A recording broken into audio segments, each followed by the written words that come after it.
Hello বন্ধুরা, তোমরা সবাই কেমন আছো? আজকাল অনেক দিন ধরেই আমার দুপুরবেলা হলেই মনে হয় যে কিছু একটা খেতে হবে।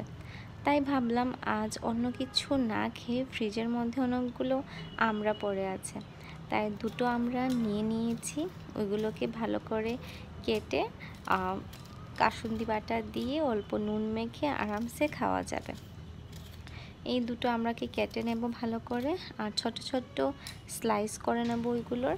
এই যে দেখতেই পাচ্ছ, স্লাইস করে ওইগুলোর মধ্যে আমি অল্প কাসুন্দি বাটা দিয়ে দেব। এটা অলরেডি কেনা পাওয়া যায়, তো আমি অল্প কাসুন্দি বাটা নিয়ে নিয়েছি, অল্প নুন দিয়ে দিচ্ছি, আর ভালো করে মেখে খাওয়া যাবে। আমার তো আমড়া খুবই ভালো লাগে, আর তার সাথে যদি থাকে কাসুন্দি বাটা তাহলে তো খুবই সুস্বাদু হয়ে যায়। তোমাদের কেমন লাগে জানাবে, আর দেখা হবে নেক্সট ভিডিওতে। সবাই ভালো থাকবে, টাটা।